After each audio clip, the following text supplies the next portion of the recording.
Bienvenue, bonjour, bienvenue à toutes et tous pour cette nouvelle webconférence de pharmaceutique avec le soutien institutionnel d'Aleon, avec la thématique santé bucco-dentaire, petits mots, grandes conséquences. Le titre dit très clairement l'objet de nos échanges cet après-midi. Les petits mots de la bouche, ou ce qui peuvent être considérés comme tels, peuvent être parfois à l'origine de conséquences graves en termes de santé, avec des liens avérés avec des pathologies chroniques, et de la même façon, les pathologies chroniques peuvent être à l'origine de problèmes sévères en matière de santé bucco-dentaire. C'est ce que nous allons voir cet après-midi, avec un focus plus particulier sur une catégorie de la population qu'on évoque peut-être moins souvent par rapport à ces questions de santé bucco-dentaire, que sont les personnes âgées. Nous allons commencer une introduction avec vous, le docteur Michel Bartala. Bonjour. Bonjour. Vous êtes docteur en chirurgie dentaire installé à Bordeaux, maître de conférences et praticien hospitalier au CHU de Bordeaux, et puis également rédacteur en chef de l'information dentaire. Avec vous, nous allons donc aborder justement la vision un peu générale sur la santé dentaire, qui est un déterminant méconnu de l'état de santé général. Michel, déjà, peut-être pouvez-vous nous brosser un panorama assez bref et assez global sur les liens avérés entre santé bucco-dentaire et pathologies chroniques et ou graves? Bonjour à toutes et à tous. Il y a un lien qui est évident. Quand on n'a pas suffisamment de dents, on a des difficultés pour s'alimenter. Donc déjà, on sait que l'OMS recommande et dit qu'il faut avoir un minimum de 20 dents, on va dire, pour pouvoir avoir une vie agréable, au niveau notamment de la nutrition. Et il s'avère que le manque de dents a aussi des conséquences. Par exemple, une étude récente faite au Japon sur 50 000 personnes, et personnes de l'ordre qui avaient un âge moyen de 72 ans, a montré que quand les gens avaient moins de 9 dents, eh bien, ils avaient un syndrome dépressif beaucoup plus marqué. Donc, à côté de la nutrition, on voit aussi le côté sur l'état mental et psychologique. Et on s'aperçoit que ces personnes, dès le moment où on va les appareiller, où on va leur redonner la possibilité de manger correctement, l'état dépressif disparaît ou se réduit. Cet état de manque dentaire avait été étudié aussi déjà en 2010, et une étude faite par une équipe anglaise avait montré là aussi qu'il y avait un rapport entre le manque de dents et la précocité de la démence sénile. D'accord. Donc on voit là quelque chose qui joue, comme si la mastication avait un lien sur la stimulation cognitive. Et à partir de ce moment-là, eh bien, il faut essayer de donner à nos patients toutes les dents possibles pour qu'ils puissent manger correctement. Après, il y a un autre lien, on va dire, qui est le lien biologique, je dirais, des bactéries présentes dans la bouche. Et là, le lien est vraiment montré dans la littérature de façon très nette. Il y a à peu près 57 maladies non transmissibles qui sont en lien avec les maladies parodontales. Et notamment connues les maladies cardiaques, les maladies pulmonaires, l'asthme. Toutes ces maladies-là, finalement, la bouche va pouvoir, en cas d'inflammation et donc de parodontite, donc d'inflammation gingivale, les bactéries vont pouvoir diffuser et partir dans l'organisme, et soit elles, soit les toxines qu'elles génèrent, et créer effectivement des phénomènes inflammatoires. C'est un foyer central de diffusion de ce risque infectieux. Ça peut être un foyer central de diffusion. On parle notamment pour, par exemple, la polyarthrite, d'une sorte de stimulation et de déclenchement de la polyarthrite par des endotoxines de bactéries buccales qui sont des bactéries pathogènes. Est-ce que ça induit ou accélère ou intensifie des maladies potentiellement déjà présentes, ou bien est-ce qu'il peut y avoir une incidence directe liée justement à ces problèmes d'hygiène bucco-dentaire? En fait, le problème, c'est que quand vous avez une maladie inflammatoire, et même une maladie, on va dire, entre guillemets, à bas bruit, et que vous avez un stimulus d'une inflammation importante au niveau buccal, cette inflammation qui est présente au niveau buccal va empêcher la résolution finalement de l'inflammation localisée à distance. D'accord. Donc, il est vraiment important au niveau hygiène de faire en sorte d'éliminer tous ces phénomènes inflammatoires, de faire en sorte, quand on a une maladie parodontale, qu'elle soit dépistée et que cette maladie soit traitée. Et parce qu'il y a beaucoup d'études qui montrent encore que quand on traite cette maladie, on aide à la résolution, peut-être pas de diabète, on va pas résoudre un diabète en traitant la maladie parodontale, mais en tout cas une amélioration notamment de la glycémie. C'est ça. Voilà, donc ça, ce sont des choses intéressantes. Alors effectivement, on vient de voir le lien entre capital dentaire et maladies associées, et à l'inverse, ces maladies, vous l'avez évoqué, le diabète, mais c'est pas le seul, ces maladies chroniques qui peuvent avoir un effet délétère sur justement le patrimoine bucco-dentaire, qu'est-ce qu'on peut en dire aujourd'hui, et comment justement éviter, je dirais, un lien trop dangereux dans pour ces comorbidités bucco-dentaires?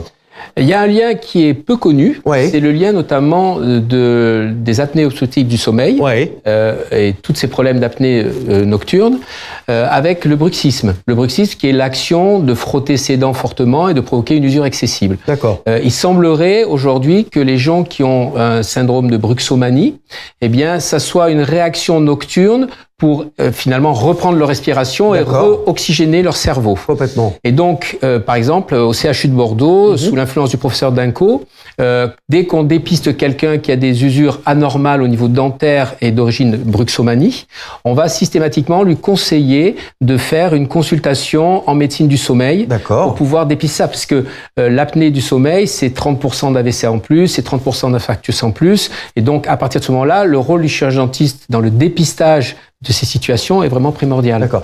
Vous l'avez évoqué tout à l'heure, mais on peut peut-être insister sur ce point-là. Dans le cas du diabète, le fait d'avoir une détérioration de la dentition, ça peut avoir un effet aussi sur la production, le dérèglement de l'insuline Alors, dérèglement de l'insuline, peut-être pas. Je ne pense pas, mais en tout cas, il est montré que quand les gens qui ont un diabète, notamment diabète de type 2 ou de type 1, quand ces gens ont un diabète et qu'au niveau parodontal, ils ont des infections et des saignements, la régulation de leur glycémie est plus compliquée. D'accord. Et des études ont montré que, comme je vous l'ai dit tout à l'heure, en fait, que dès le moment où on allait réguler le problème parodontal, on allait pouvoir avoir une amélioration de la glycémie. C'est ça. C'est pareil au niveau des AVC, et on a montré que des gens qui avaient des problèmes de parodontite avaient 30% de chances de faire un infarctus plus tôt. D'accord. Et de faire des AVC plus tôt. Donc vraiment, la maladie parodontale, qui est souvent un petit peu négligée, malheureusement par certains, est un facteur important, parce qu'encore une fois, c'est un facteur permettant la pénétration bactérienne au sein de l'organisme. Complètement. Alors, tout ce que vous venez de nous dire justifie plus que jamais, bien entendu, les règles de base qu'il faut rappeler en termes d'hygiène bucco-dentaire et en termes de fréquence de rendez-vous chez son chirurgien dentiste. Est-ce que vous pouvez nous rappeler brièvement, même si on les réabordera, quels sont les conseils de base qu'il faut rappeler? Le conseil aujourd'hui, c'est de se brosser les dents 2 fois par jour, c'est ce qui est dit. Mais quelqu'un qui souffre d'une maladie parodontale, j'ai envie de dire que le conseil, c'est 3 fois par jour. D'accord. Les brossettes interdentaires sont essentielles, parce que souvent, les patients ont tendance à se brosser essentiellement les dents, mais pas les gencives. Le brossage doit avoir une action sur les gencives pour éliminer la plaque bactérienne qui se pose. La plaque bactérienne se pose en gros entre 6 et 8 heures sur nos dents. Et donc, il faut avoir vraiment un brossage régulier. Et les brossettes interdentaires vont permettre d'éliminer entre les dents, finalement, toute cette plaque qui est à l'origine de ces pathologies. Complètement. Voilà. Après, la visite annuelle pour des gens qui n'ont pas de soucis particuliers suffit. Certaines fois, des gens qui ont des maladies parodontales, ça peut être tous les trimestres, comme 2 fois par an. Aujourd'hui, on va parler d'un public spécifique, qui est le public des seniors et des personnes, on va dire, à la fois âgées ou en perte d'autonomie ou atteintes de handicap, pour évoquer justement la problématique de l'accès aux soins dentaires. Qu'est-ce qu'on peut dire déjà en population générale de cet accès aux soins aujourd'hui qui, semble-t-il, on en parle moins que pour la médecine générale, mais est en grand péril aujourd'hui? Oui, aujourd'hui on a un manque, c'est évident, de nombre de chirurgiens dentistes. Il y a vraiment certaines régions qui sont des déserts médicaux, tant au niveau médecine générale, spécialistes médicaux ou chirurgiens dentistes. Et c'est un vrai problème pour la consultation. Donc, aujourd'hui, les universités ont accepté ont augmenté le nombre d'étudiants rentrants, mais il va falloir au moins 6 à 7 ans avant que ces jeunes chirurgiens dentistes puissent être efficaces. Ces places sont pourvues ou pas? Parce qu'on sait le problème chez les pharmaciens, où il y a des places ouvertes qui ne sont pas pourvues. En pharmacie, je sais. Est-ce que la profession reste quand même attractive ou pas? Alors, la profession est attractive, et d'autant plus aujourd'hui qu'on ouvre de plus en plus à ces étudiants dits passerelles, ces étudiants qui ont fait d'autres études avant et qui viennent après en chirurgie dentaire. Actuellement, à Bordeaux, en 3e année, on a un médecin qui était urgentiste avant, on a un médecin qui était médecin biologiste, on a un pharmacien qui ont choisi de revenir vers la profession de chirurgien dentiste. On n'a pas de manque de demande, on va dire. Je sais qu'en pharmacie, il y a eu à peu près 1000 postes non pourvus au niveau national. C'est ça. Voilà, mais au niveau des chirurgiens dentistes, on n'a pas eu cette problématique. La profession reste très attractive. D'accord. Comment travailler sur des sujets qu'on entend souvent, par exemple sur les difficultés d'équipement des cabinets dentaires pour les les publics vulnérables, est-ce que c'est un problème auquel la profession prête attention aujourd'hui? On a des obligations au niveau de l'installation pour permettre l'accès aux personnes handicapées. Donc, logiquement, mis à part peut-être des praticiens qui sont installés dans des endroits anciennement mal équipés, mais autrement, je dirais que les gens qui s'installent ont cette obligation. Ensuite, il y a, je pense, pour les gens vraiment à fort handicap, à Bordeaux, on a le docteur Audrey Haussel qui s'occupe des gens avec un fort handicap, qui peut travailler sous Méopa, mais ça existe aussi chez les dentistes libéraux, des gens qui vont permettre d'avoir finalement une sorte entre guillemets de sédation qui va permettre d'avoir un soin de façon plus tranquille. Il y a des centres qui permettent d'aider ces gens-là en forte difficulté, et notamment les patients avec une maladie d'Alzheimer, et qui vont pouvoir être pris en charge en milieu hospitalier. C'est vrai que les universités en France ne couvrent pas forcément tout le territoire, mais sont quand même bien réparties au niveau français, et donc les gens peuvent se rapprocher, quand le dentiste ne se sent plus en aptitude de soigner ces personnes, vers des centres spécialisés qui vont pouvoir facilement les aider. C'est ça. Alors justement, on parle souvent du premier recours, des soins primaires via les cabinets libéraux. Peut-être ça serait intéressant que vous nous redonniez un petit peu quelles sont les missions d'expertise et d'excellence qu'apportent justement ces services hospitaliers de médecine dentaire. Quelles sont un petit peu vos principales activités et comment justement vous vous positionnez dans le parcours de soins dentaires du patient?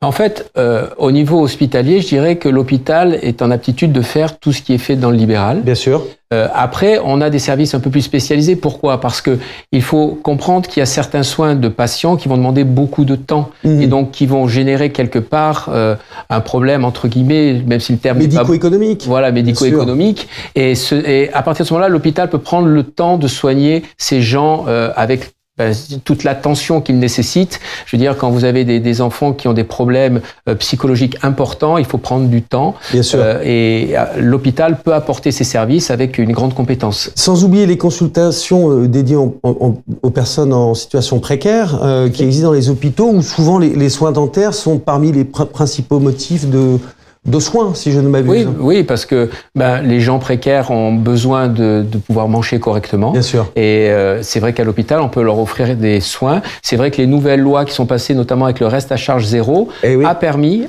justement à beaucoup de gens d'accéder à des soins. Et il faut avouer que là, le gouvernement et je dirais les systèmes sociaux ont permis à tout un tas de gens d'accéder à des soins de base qui leur permettent de manger. Voilà, de manger correctement et d'avoir une vie sociale, parce que les dents, c'est aussi la vie sociale et le stress. Bien sûr. Vous évoquez le contexte de la prise en charge par la collectivité. À contrario, donc vous parlez du 100%.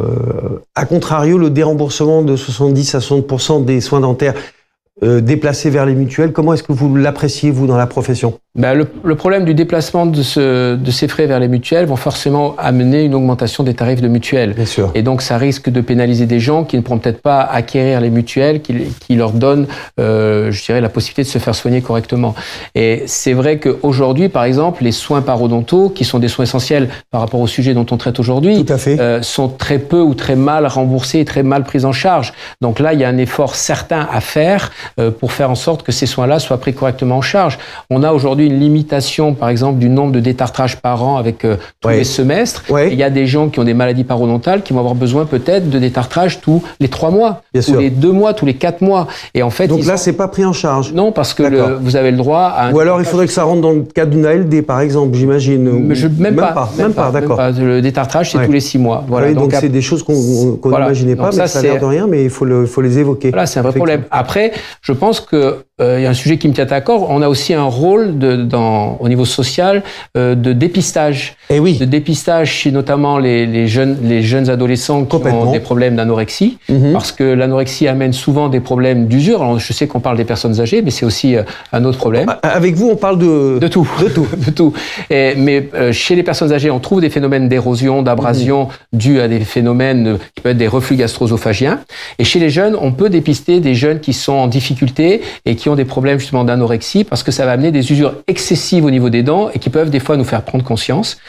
Et l'autre volet qui est important, c'est le dépistage vraiment des violences faites aux femmes, parce que ces problématiques de violences faites aux femmes, souvent, elles ont subi des coups, malheureusement, avec des traumatismes psychologiques, des traumatismes physiques, et le dentiste peut être à même, et j'avoue que notre profession a pris à cœur et vraiment cette problématique de façon très intense, puisque la formation pour dépister les violences faites aux femmes est une obligation chez les chirurgiens dentistes. C'est ça. C'est une obligation et on doit avoir une action, conseiller à ces femmes d'appeler le 3919. Complètement. Pour que vraiment, et puis essayer de les aider. Est-ce que vous devez aller jusqu'au signalement dans certaines situations? Alors, on doit aller au signalement s'il y avait vraiment un problème de mise en danger. C'est le problème dans cette chose-là. Pour l'avoir vécu à l'hôpital. C'est très subjectif, malheureusement. C'est très subjectif. Ouais. En revanche, on a, je trouve, une obligation pour les accompagner, les aider et faire en sorte. Est-ce que vous êtes formé? Parce qu'il faut une écoute active efficace pour permettre aux femmes, justement, de sortir de leurs réserves. C'est pas évident. Est-ce que, du coup, dans la formation continue ou initiale, est-ce que c'est pris en compte aujourd'hui ou ça va l'être ou...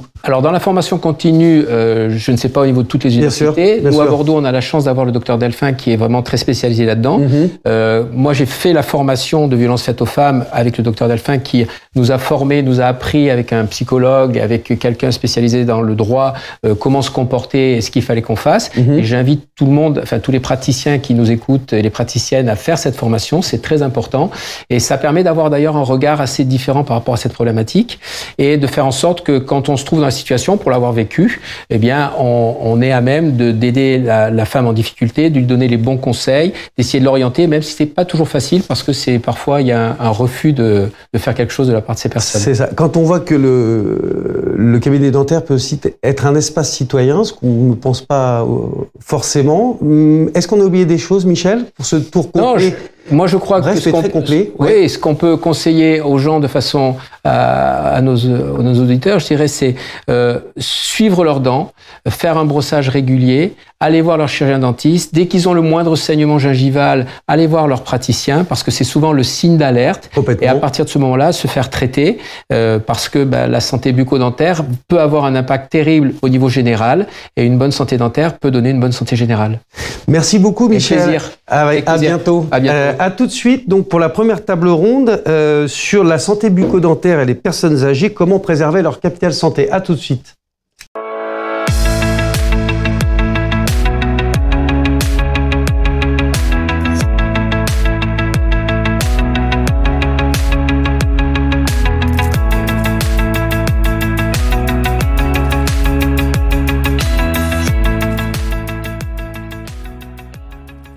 De retour sur le plateau pour cette première table ronde sur le thème santé bucco-dentaire et personnes âgées, comment préserver leur capital santé. Avec l'âge, le capital bucco-dentaire tend à se détériorer avec des liaisons dangereuses. On l'a déjà évoqué avec Michel Bartala. On va creuser le sujet pour ce qui concerne les personnes âgées. Comment mieux assurer leur suivi en institution comme au domicile? Comment mieux prévenir les risques, comment mieux les sensibiliser, eux et leurs proches, à la nécessité de préserver son patrimoine, son capital dentaire. C'est ce que nous allons voir avec nos intervenants. D'abord en distanciel, Catherine Simonin, bonjour. Vous êtes administratrice chez France Asso Santé. Bonjour Catherine. Bonjour, bonjour à toutes et tous. Oui, professeur Marjolaine Gosset, vous êtes, excusez-moi, je lis PUPH, Université Paris Santé à PHP, bonjour. Bonjour. Le docteur Benoît Perrier, président de l'Union française pour la santé bucco-dentaire, bonjour Benoît. Bonjour. Et le docteur Valérie Michaud, responsable des affaires médicales chez Aléon France. Bonjour Valérie. Bonjour Hervé, bonjour à tous. Catherine, vous devrez malheureusement nous quitter à 15h je crois, non 14h30 pardon, pour des bonnes raisons, puisque vous avez je crois une évaluation de l'établissement à laquelle vous collaborez cet après-midi. On va commencer avec vous, si vous voulez bien. Donc, vous représentez France Asso Santé. Quel regard portent les associations de santé sur la prise en charge des patients âgés et ou handicapés en matière de santé bucco-dentaire? Alors, c'est vrai que la santé bucco-dentaire n'est pas une priorité. En tout cas, le pilote du parcours de soins des patients, c'est le médecin généraliste. Et rarement, le médecin généraliste oriente déjà les personnes avec des problèmes de santé bucco-dentaire et d'ailleurs, rarement un médecin ouvre la bouche de son patient. Effectivement, la santé bucco-dentaire, pour la préserver, il faut avoir accès et également à tout ce qui est prévention depuis le plus jeune âge. Si on veut avoir ses dents à l'âge adulte et plus tard, il faut avoir un parcours de santé qui se prépare avec les 1000 premiers jours déjà, avec les femmes enceintes et tout au long de la vie, et avec des visites de dépistage et de prévention et surtout de l'hygiène. Alors la personne âgée nous interpelle. Nous avions demandé à France Asso Santé une visite à l'entrée des établissements médico-sociaux et des EHPAD pour faire un bilan, parce qu'on parle de dénutrition et effectivement, celui qui n'a pas de dents, comment peut-il s'alimenter et être nourri correctement ? C'est également tout le parcours qui est difficile d'accès. Alors d'abord, pour les usagers, les soins dentaires sont chers. Et effectivement, il y en a qui reculent et qui font des refus de soins avant d'aller consulter un chirurgien dentiste. Et donc, effectivement, c'est un souci d'accès, d'accessibilité aussi pour les personnes âgées des cabinets, mais surtout en situation de handicap.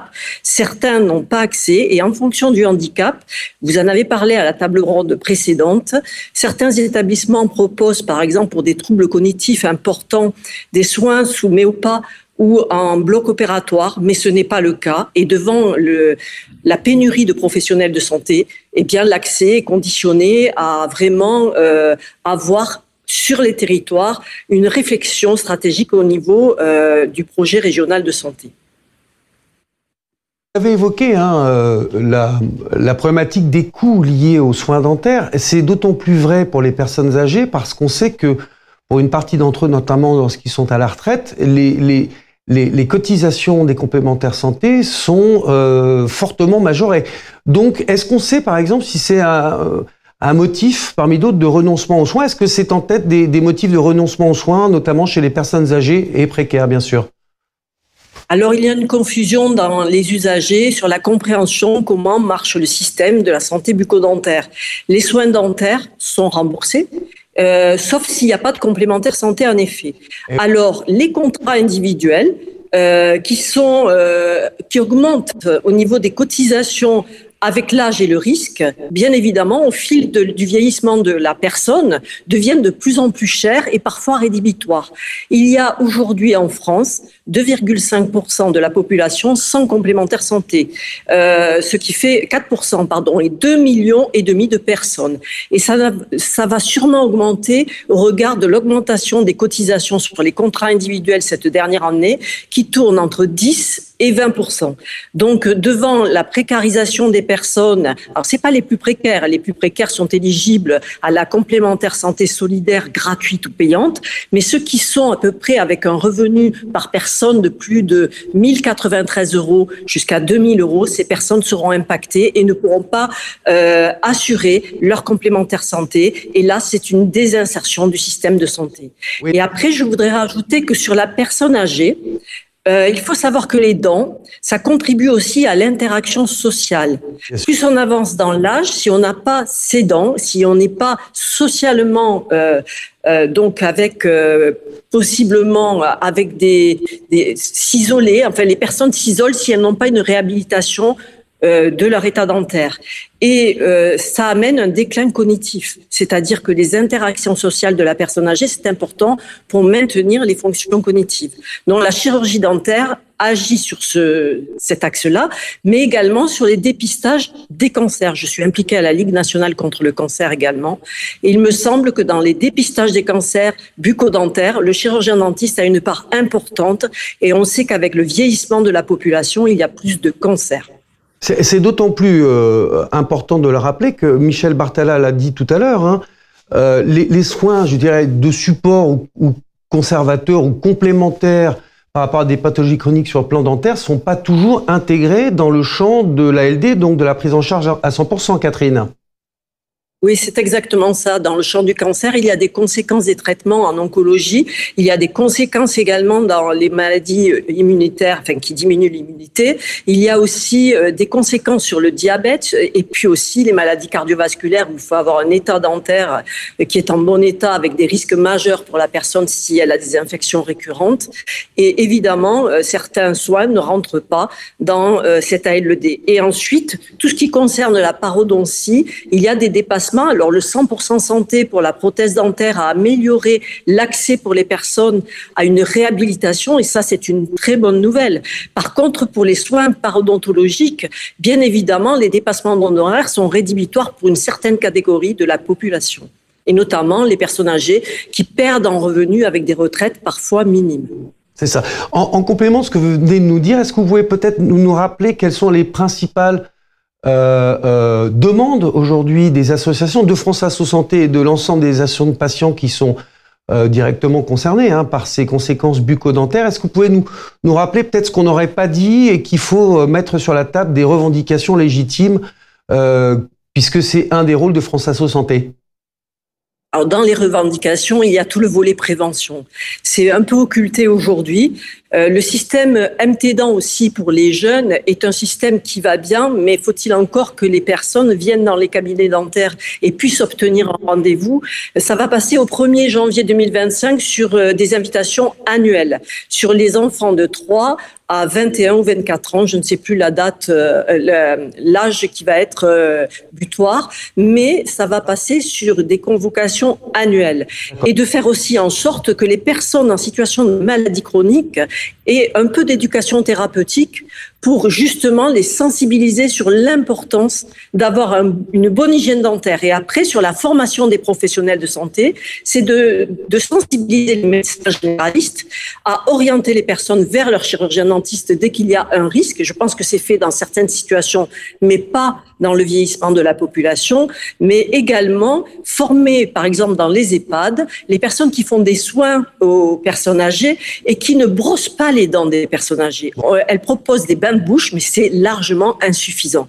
Donc, il y a des formations à prévoir sur le personnel en santé qui s'occupe des personnes âgées ou des personnes en centres médico-sociaux pour essayer de les sensibiliser à l'hygiène dentaire, qui est un facteur évidemment essentiel pour garder ses dents tout au long de sa vie. Merci Catherine, vous avez évoqué des sujets qui seront repris, complétés et je dirais peut-être anglais par les autres intervenants à cette table ronde. À tout de suite Catherine, restez avec nous le plus longtemps possible, merci.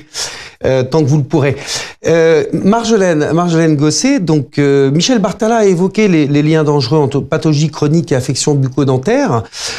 Quel constat vous faites, vous, de votre côté, sur les facteurs de risque pour les personnes âgées et quelles conséquences vous constatez dans vos consultations, dans votre consultation, sur l'état de santé général de ces personnes âgées? Les personnes âgées, du fait du vieillissement, déjà, vont présenter beaucoup de sécheresse buccale. Aussi du fait des polymédications qu'elles peuvent avoir, et ça va avoir beaucoup de conséquences au niveau dentaire en augmentant le risque de carie dentaire, de déchaussement de dents, de perte de dents, et de bonne acceptation des prothèses de réhabilitation lorsqu'elles sont sous un format amovible, c'est-à-dire entre guillemets les dentiers que certains utilisent. Oui, c'est ça. Dont la lubrification de la bouche est extrêmement importante. Donc, au final, on voit des patients qui vont avoir des conditions bucco-dentaires qui vont être moins bonnes. Ça va être amplifié, comme ça a été dit, par les difficultés à l'hygiène orale, qui sont certaines, avec beaucoup d'accumulation de bactéries et de tartres, qui vont faire flamber ces maladies chez ces patients. Donc, on voit beaucoup de patients qui vont être en difficulté individuelle et sans finalement de bonnes ressources, comme ça a été dit, pour les aider à avoir une bonne hygiène bucco-dentaire, et qui vont avoir des besoins importants avec des maladies très avancées, dents délabrées, non remplacées, infectées, douloureuses éventuellement, qui vont être présentes. Et ça va avoir un impact sur la santé. C'est ça. Quelles complications liées, parce que vous êtes spécialisé en parodontologie, comme le disait Michel tout à l'heure, quelles conséquences spécifiques d'aggravation de la santé vous constatez liées à ces maladies parodontologiques, qu'on peut peut-être rappeler ce que c'est, d'ailleurs, pour ceux qui ne sauraient pas. En fait, justement, c'est bien de le rappeler, parce qu'on pense toujours aux dents, mais les dents, elles tiennent dans des tissus qui les retiennent et qui les soutiennent. Et c'est tout ça, la parodontologie, c'est maintenir les dents dans des bons tissus dans la bouche. Donc la gencive, l'os de soutien sous-jacent sont le parodonte, et la parodontologie s'intéresse à la préservation des tissus parodontaux. Complètement. Il y a des maladies qui sont très prévalentes, les parodontites, qui sont traduites par le déchaussement des dents, qui peuvent amener à terme à la perte précoce de dents, qui ne seraient même pas cariées d'ailleurs, uniquement parce qu'elles se déchaussent et que la tâche se détruit. Et il y a beaucoup d'études qui portent sur les liens entre les maladies parodontales et la santé générale, parce qu'en fait, lorsqu'on a une parodontite, la gencive qui en regard de la dent va être inflammée et infectée. Elle est une porte d'entrée aux bactéries de la bouche à l'intérieur des tissus. Et ça place le patient dans un état d'inflammation, pas très importante, mais présente en continu dans le temps. Et va le placer également en permanence sous un challenge infectieux qui n'est évidemment pas comparable à une plaie purulente qu'il peut y avoir. Mais qui du coup est assez invisible, si je comprends bien. Exactement, et qui va être présent en continu dans le temps et qui fait qu'en permanence, il y a des petites quantités de bactéries qui vont diffuser dans le corps. Et ces deux paramètres, à la fois l'infection et l'inflammation, vont être des cofacteurs d'évolution d'autres maladies. C'est ça. Il y a des liens très forts qui sont établis, par exemple, avec tous les remaniements des vaisseaux sanguins qui jouent dans les maladies cardiovasculaires. Ouais. Il y a beaucoup d'études sur, du coup, également les AVC, les accidents vasculaires cérébraux, où on a vraiment des défauts, par exemple, de la fonction de la barrière hémato-encéphalique en réponse à ces maladies-là, qui peuvent être évaluées. Donc, il y a plein de types d'études qui peuvent être faites pour montrer ça, mais l'ensemble des éléments tendent vers ça. Donc ça, ce sont des exemples. Le diabète en est un autre qui est extrêmement important également dans la population. Il y a des liens sur les maladies respiratoires aussi, puisque toutes ces bactéries qu'on a dans la bouche, on les inhale, et donc du coup, elles vont tomber dans les poumons, et ça peut être des cofacteurs d'évolution également de pneumopathie. Il peut y avoir des liens sur tout ce qui est digestif, puisque la première porte d'entrée du système digestif, c'est la bouche, et donc les charges bactériennes vont également jouer.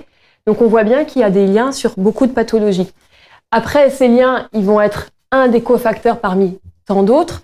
Ils ne sont pas non plus uniques, c'est-à-dire que c'est pas parce qu'on a une parodontite que demain, on va avoir un AVC. Et c'est pas le seul facteur d'AVC. Du tout. Et ça va être plutôt, c'est le fait que ça soit invisible. L'accumulation. Que ça s'accumule sur le temps. C'est ça. Qui fait que ça va vraiment jouer dans un contexte qui, chez une personne âgée, va faire que la personne, normalement, est peut-être moins active, va avoir une nutrition également différente, surtout si elle peut moins bien manger, avec une appétence plus importante, par exemple, pour le sucré ou des nourritures molles, industrielles, plus riches en graisse, moins équilibrées. Et c'est l'accumulation. C'est l'effet cascade qu'évoquait Catherine et qui entraîne domino par domino une altération générale de l'état de santé, hors même pathologie spécifique. Exactement. Une fois que la parodontite est installée, et notamment chez la personne âgée, est-ce que vous pouvez nous rappeler quels sont les modes de prise en charge, comment la réduire, est-ce qu'on peut l'éliminer et quels incidents sur l'état de santé, notamment sur les comorbidités? C'est très codifié, un traitement parodontal, on sait exactement comment le faire. Il y a toute une phase en fait de modification des facteurs de risque du patient et de contrôle de l'infection, donc de la qualité du brossage. D'accord. Là, on voit déjà qu'une personne âgée qui va peut-être avoir, qu'elle soit dépendante ou pas, une moins bonne capacité à nettoyer ses dents, va jouer effectivement sur la capacité de stabiliser la maladie. D'accord. Cependant, cette partie infectieuse, elle est à la fois donc le brossage des dents pour enlever les bactéries qui restent collées aux dents, le jeu à la fois du patient et le jeu du praticien qui lui-même va pouvoir détartrer et peut-être resserrer la fréquence des visites pour aider le patient A. Et après, il y a tous les cofacteurs qui vont être effectivement le tabac, le contrôle du diabète, etc., etc. Et là aussi, une personne qui peut être peut-être avec un diabète moins bien équilibré du fait de comorbidité parce qu'elle est sédentaire, âgée, etc., va être plus difficile à stabiliser. Pour autant, si la parodontite était extrêmement sévère, cette personne aurait peut-être perdu ses dents plus tôt. Donc on a des patients qui vont avoir des formes peut-être moins évolutives, qu'on arrivera à peu près à stabiliser, et ça va beaucoup jouer sur la capacité à voir le patient très régulièrement et à être accompagné pour avoir une hygiène orale efficace chez lui. Et donc c'est là-dessus qu'on retrouve les difficultés qu'on a, c'est-à-dire s'il n'y a pas assez de personnes pour donner cette hygiène bucco-dentaire efficace, ou s'il y a une difficulté d'accéder au cabinet dentaire pour un manque de disponibilité des praticiens, d'accès aux sites, etc., on aura plus de mal à stabiliser. Donc, idéalement, on sait très bien traiter ces maladies, on sait les stabiliser, et du coup, ça va jouer sur une amélioration au niveau de l'état de santé général. Et quand on traite la maladie, ça va avoir un impact pour, par exemple, améliorer la réponse au diabète, etc. Je parle beaucoup du diabète parce que c'est une des pathologies. C'est que vous rencontrez le plus souvent, oui. Mais dès qu'on va avoir des situations de dépendance ou de moins bonne capacité fonctionnelle ou cognitive du patient, ça va être un peu plus compliqué. C'est ça, il n'y a pas de régression possible. J'ai envie de dire, on voit un peu nos objectifs de soins, nous aussi. On peut stabiliser, au moins freiner, mais on ne va pas faire régresser la maladie, hein, bien entendu, puisque c'est une conséquence. D'accord. Alors, autre sujet qui est important, hein, vous êtes à l'hôpital, vous êtes le dernier recours d'excellence et d'expertise pour les patients. Comment ça se passe pour recevoir des personnes âgées? Est-ce que les adressages sont fluides? Est-ce que vous arrivez à travailler avec les établissements d'accueil et je dirais les personnes âgées qui sont chez eux. Comment ça se passe? Est-ce que vous estimez que vous arrivez à jouer pleinement votre rôle par rapport à cette catégorie de la population? Alors nous, dans le système hospitalier dans lequel j'exerce, notre service d'odontologie est situé dans un hôpital de gériatrie. Ah oui. Donc il y a forcément des consultations. Voilà. Pour autant, il y a un manque également d'engouement de la profession pour être spécialisé en odontologie gériatrique. D'accord. Et donc mes collègues qui sont vraiment dans ces consultations-là ne sont pas assez nombreuses pour arriver à faire tourner bien les consultations comme il se doit. Et ces consultations visent avant tout à redonner des dents aux patients, soulager les douleurs ou faire des bilans pour éliminer des infections avant de débuter des soins. Mais elles ne sont pas en mesure de faire l'accompagnement dont je parlais avant, ce qui est certain. Après, on reçoit également des patients qui viennent de l'extérieur, accompagnés par leur famille ou par des VSL, enfin des systèmes médicalisés. Je dois dire que ce n'est pas la majorité des consultations des personnes non institutionnalisées qui est représentée dans notre hôpital. On reçoit majoritairement des gens de la population active. C'est ça. Beaucoup moins des gens en population. Vous pensez qu'une bonne partie des patients qui devraient être éligibles à vos compétences dans cette population ne vous parviennent pas, vous diriez? Je pense, oui. D'accord, donc c'est un point Ils ne parviennent pas chez nous. C'est un point d'attention, si je comprends bien. Marjolaine, est-ce qu'on a oublié quelque chose par rapport à ce qu'on voulait se dire ou... Non, je pense qu'on a abordé beaucoup de choses. Merci beaucoup. De toute façon, on reviendra vers vous, Marjolaine. Benoît, donc vous présidez l'UFSBD, qui est un acteur connu et reconnu en matière notamment de prévention, mais pas simplement, dans le champ de la santé bucco-dentaire. Rappelez-nous peut-être la raison d'être de l'institution, enfin de l'organisme, de l'association, enfin bref. Et puis, quels travaux vous menez sur la santé bucco-dentaire des personnes âgées? Je crois que vous avez beaucoup documenté le sujet. Tout à fait. Donc l'UFSBD, c'est l'Union française pour la santé bucco-dentaire. C'est une structure qui a été créée par la profession il y a 58 ans, qui est constituée de chirurgiens dentistes qui s'investissent dans leur cabinet déjà pour aussi porter la prévention, mais aussi à l'extérieur dans différentes actions, et notamment dans le champ de la dépendance. On œuvre depuis une 30aine d'années sur ce champ-là, parce qu'il y a une évolution assez forte. C'est qu'on ne se rend pas compte des progrès aussi de la santé dentaire grâce à la prévention. C'est que il y a 40 ans, globalement, effectivement, dans ce qu'on appelait les maisons de retraite à l'époque, la plupart des personnes étaient édentées. C'est ça. Et il y a quelque chose qui a changé, c'est que maintenant, effectivement, on vieillit avec ses dents, plus ou moins un certain nombre, plus ou moins en bon état, mais les établissements rencontrent des difficultés. Alors souvent, ils nous disent sur l'accès aux soins. Et oui. Effectivement, parce qu'il faut les entretenir, ces dents qui existent. Et ben voilà. Et souvent, le prisme est vu sur l'accès aux soins et pas l'accès à la santé dans le quotidien. C'est ça. Et c'est là où, notamment, on a beaucoup œuvré pour déjà voir des méthodes d'action. Et ce qui, effectivement, fonctionne le mieux, c'est ce qui était évoqué, c'était effectivement la formation des aidants professionnels, puisqu'il va falloir que les gestes du quotidien soient supportés ou réalisés par les professionnels dans le quotidien de la personne, et ça, effectivement, plusieurs fois par jour. Et c'est quelque chose qui est, effectivement, assez complexe à appréhender. Souvent, les équipes, que ce soit les infirmiers, les aides-soignantes, n'ont pas une formation spécifique à l'hygiène bucco-dentaire, notamment de la personne âgée ou de la personne handicapée. On va avoir des fortes similitudes. Donc nous, on a développé des programmes d'accompagnement sur site pour pouvoir effectivement former ces professionnels, leur donner déjà un socle de base autour de la santé orale. Quelles sont les clés aussi pour accompagner les patients, parce qu'on va avoir certains patients autonomes qu'il va falloir soutenir, on va dire, parce qu'il y a aussi, on sait, dans ces établissements, un état dépressif qui peut faire qu'on prend moins en charge son hygiène corporelle, donc de soutenir, d'aider certains qui peuvent avoir des difficultés ou de réaliser à la place. Donc, on accompagne pour essayer de faire ces repérages et que chaque résident, en fait, ait un suivi de sa santé orale par les équipes, que ça fasse partie du projet d'établissement. Les établissements sont preneurs de cette formation. Ils se disent, la santé bucco-dentaire, ils ont tellement d'autres problèmes de santé, c'est la dernière roue du carrosse. Nos employés ont déjà suffisamment à faire avec le contexte qu'on connaît récemment, contexte médiatique et de scandales sanitaires. Du coup, est-ce qu'il faut pousser l'argument aujourd'hui Alors oui, parce que quand on regarde dans le rétroviseur, on fait beaucoup plus de choses et on peut demander beaucoup plus de choses. Alors c'est vrai, quand on arrive généralement dans une séance de formation, la plupart du temps, c'est qu'est-ce qu'on va faire toute la journée avec un chirurgien dentiste. Là où on a gagné, c'est qu'à la fin de la journée, elle a du mal à partir, tellement on a encore de questions éventuellement. Bien sûr. Voilà. On a une particularité aussi, c'est une thématique qui, quand on parle de la santé orale, pour effectivement le cadre professionnel, ça parle aussi dans son cadre personnel, pour soi-même, pour sa famille. Complètement. Donc on a effectivement ces atouts-là et ça se passe plutôt bien. Donc on a une meilleure réception là-dessus, notamment des directions. On avait beaucoup travaillé aussi avec des structures, notamment le CINERPA qui viendra tout à l'heure. Tout à fait. Où on a collaboré effectivement à sensibiliser les structures. Après, il y a des réalités de terrain. On connaît en post-Covid aussi les problèmes de turnover dans les établissements. Donc, c'est pas toujours évident effectivement de maintenir ces dynamiques. Mais c'est quelque chose qui est vraiment essentiel et c'est le premier pilier qu'on avait travaillé effectivement. C'est pas l'accès aux soins qui améliorait la santé et même au contraire, on a eu des cas où ça se dégradait malgré des recours au cabinet dentaire parce qu'on changeait rien dans le quotidien au niveau de l'hygiène et de l'alimentation. Bien sûr. Parce qu'il y a aussi l'alimentation. On peut avoir une alimentation plus fractionnée qui va augmenter les risques bucco-dentaires. Oui, bien sûr.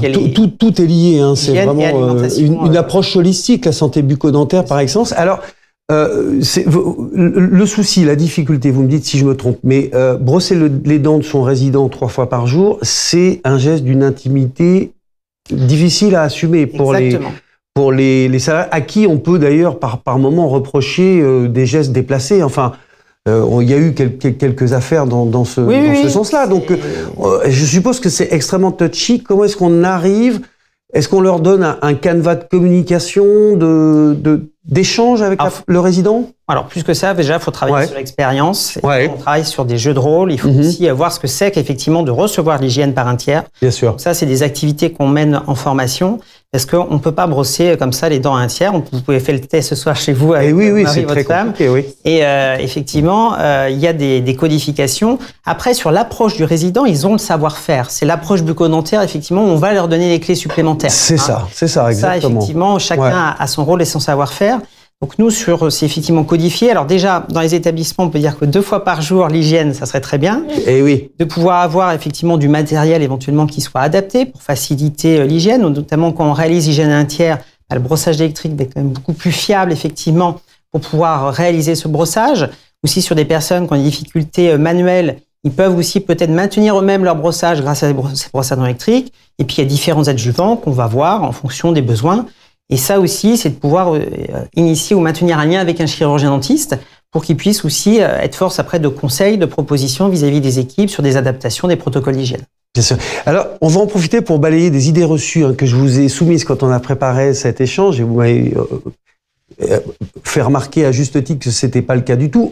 Pour je dirais l'actif moyen, le premier signe d'alerte de la santé bucco-dentaire, c'est la douleur. Or, chez les personnes âgées, c'est pas du tout le warning qu'il faut surveiller. Pas toujours. Pas toujours. Puisque effectivement, la douleur peut être un signe d'alarme. Et dans ce cas-là, chez la personne âgée, c'est vraiment un signe d'alarme. Parce qu'on peut se dire, oh là là, mais on a... Il y en a d'autres avant. Travaillé que quand une personne âgée, il y avait une plainte, c'est vraiment, on était dans une situation d'urgence. Complètement. Mais par contre, on va avoir différents facteurs, des personnes qui peuvent avoir du mal à communiquer ou à exprimer ce qu'ils ressentent. Et donc, chez la personne âgée ou même chez des personnes handicapées, c'est pas forcément la douleur qui va être le bon signal. Ce qu'il va falloir faire, c'est d'avoir un suivi, notamment nous on conseille pour les équipes paramédicales d'avoir une observation de la bouche au moins 2 fois par an, tous les 6 mois, pour déjà bien connaître la bouche de la personne et pouvoir suivre dans le temps s'il y a des évolutions, s'il y a un saignement. Mais dans les EHPAD, les personnels sont en compétence pour le faire, les infirmiers ont tout à fait une compétence pour pouvoir faire ou le médecin coordonnateur par essence. Les médecins aussi, mais on va être plus effectivement peut-être sur le quotidien, sur les infirmiers, ont une capacité professionnelle d'observation de la santé orale, pas de diagnostic, mais d'observation. Et c'est pour ça qu'on les équipe aussi pour pouvoir avoir les bons éléments de repérage. Et on a même des dispositifs après de télésurveillance qui peuvent les aider, qui font des bilans dans ce cas-là. La perte d'appétit est aussi un signe à surveiller, je suppose. Alors c'est un signe alarmant. Mais souvent, quand on parle justement dénutrition, on oublie que souvent, c'est 80%, c'est la bouche. C'est ça, c'est ça. Donc, c'est une origine dentaire pour différentes raisons. Ça peut être des manques de dents, un problème infectieux, une douleur. Donc, une perte de poids, il faut déjà pouvoir regarder la bouche. Et même de manière générale, première chose, est-ce que dans l'année, on a consulté un chirurgien dentiste? Et tout au long de sa vie, on doit se poser cette question-là, et d'autant plus qu'on avance en âge. Parce que vous parliez des établissements, mais en fait, les personnes qui arrivent dans les établissements ont une santé dentaire qui est déjà très dégradée depuis plusieurs années à domicile. Et le challenge actuellement, il faut toujours accompagner les établissements. C'était là-dessus que j'allais vous relancer. Votre priorité aujourd'hui, c'est le domicile. C'est le domicile. On a une population qui va vieillir et qui vieillit de plus en plus. Complètement. Si on veut que ça soit un vieillissement qui se fasse en bonne santé, en pleine capacité et chez soi, en toute autonomie, il faut prendre en premier lieu en compte la santé orale et sa santé orale. Bien sûr. Et c'est pas parce qu'on est en retraite que c'est plus une priorité. Exactement, sachant que sont concernés bien entendu les personnes elles-mêmes, mais surtout leur entourage aussi, hein, qui doivent, je dirais, constituer un collectif préventif par rapport à l'ensemble de ces risques. Il y en a beaucoup, mais il ne faut pas que la santé bucco-dentaire soit oubliée derrière tout le reste. Oui, parce que une chose qu'on a du mal effectivement à comprendre peut-être, c'est que les pathologies bucco-dentaires sont évitables et à tout âge. Complètement. Ça, c'est quelque chose qui est important. Faut le rappeler. Donc, il y a des mesures à connaître, hein, à codifier. Et quand la dépendance s'installe, effectivement, pour la famille, il peut y avoir plein de préoccupations à gérer. On se dit, la santé, c'est annexe au niveau de la bouche. Ben non, ça va être une priorité, et notamment si on veut limiter le glissement vers la perte d'autonomie, c'est quelque chose qu'il faut vraiment prendre en compte.